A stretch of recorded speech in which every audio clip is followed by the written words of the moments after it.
As a nation, this country has long considered the U.S. as its closest ally, but now a trip south of the border will be more expensive. Donna Hutchings is here now with more in tonight's Checkpoint. Scott, if you're traveling stateside by air or water, prepare to pay a passenger inspection levy of $5.50. Since 1997, we have been exempt, but that is no more. Why? Well, a new free trade agreement between the U.S. and Colombia contains a clause that essentially does away with the exemption. So will travelers stay home? Stacey Ross tells us. Clear skies and smooth sailing for this plane as it takes off from Victoria International Airport. But if passengers on board are destined for the U.S., they'll soon be paying a little bit more. All across the country, people are crying out for action. The U.S. is poised to reverse an exemption of a passenger inspection levy. It's a $5.50 charge that was waived for Canadians as part of the North American Free Trade Deal. Facing $1 trillion debt, U.S. President Barack Obama says reinstituting the tax will generate about $110 million annually. Well, I don't think it's right. I think it's an unfair cost that's being added on to discourage travel. I think it's terrible, and we probably won't bother going across the border all that often. It is a bit audacious that the Americans are boosting their economy by taxing Canadians to cross into the border. Give a warm tourism welcome to Christy Clark. The focus of BC Premier Christy Clark was not Canadians leaving the country, but on bringing travelers here, telling the convention of the BC tourism industry her sights are set on markets in Asia rather than on traveling to and from the U.S. Proximity is important. They're our long-term best friend. We have well-established markets there. But we also have to develop new markets. Those in the industry on Vancouver Island say they don't expect the levy increase to make much of an impact. I'm not so sure that's really necessarily a domestic tourism issue for us. I think this is something that visitors will go into the United States having to pay. So I'm not looking at it as a tourism issue at this stage. Well, people complain about it, but they still want to travel. And when you break it down to the $5.50, they'll just accept it, I'm quite sure. I need to get somewhere, so either it's by plane or it's by boat, and if there's a tax, then just pay it.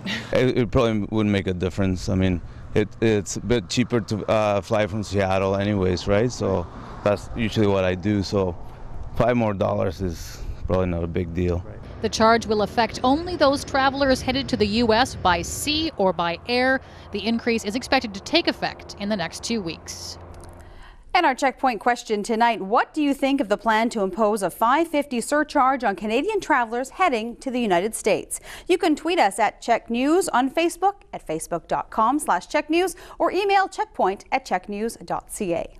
And Scott, as an example, we looked at a flight from Victoria to Seattle. Just in fees, it will now cost you $56.40.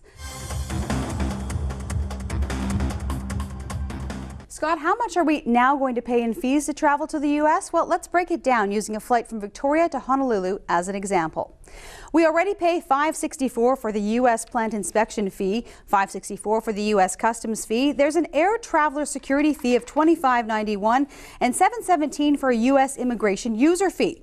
Now, with a reinstated passenger levy of $5.50 in fees alone, you'll pay $49.86. And tonight's checkpoint question, what do you think of the plan to impose a $5.50 surcharge on Canadian travelers heading to the United States? Here's what travelers at the Victoria Airport had to say. Charge them to come to Canada. How much should we charge them? Same price they charge us. Small amount, I guess. We're more thinking ahead in vacation, so yeah. $5 gets us there, that's fine. So all we need is another new fee, eh? Oh dear. Another tax. Yeah. For taxes, awesome. I think that's ridiculous because we want people to be coming back and forth over the borders, do we not? So just making it less accessible. Yep. I think it's very detrimental to relationships between the Americans and Canadians. Shouldn't be. Is it going to work both ways? Will they be coming across the border this way and be charged? I think if that's what they want to implement, well, then it should work both ways. I don't agree with it. We're supposed to be friends. You put up fences, there's tariffs. It's an unfriendly act, and it's going to hurt both sides. On email, Dave asks, will it hurt their tourism business? Let's reciprocate by offering a travel discount to tourists coming north of the border.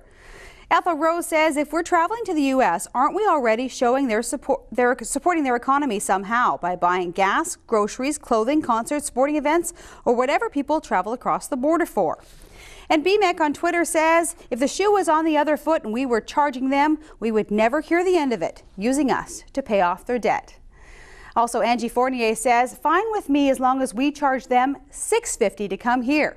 It's much nicer here anyway. That's tonight's Checkpoint.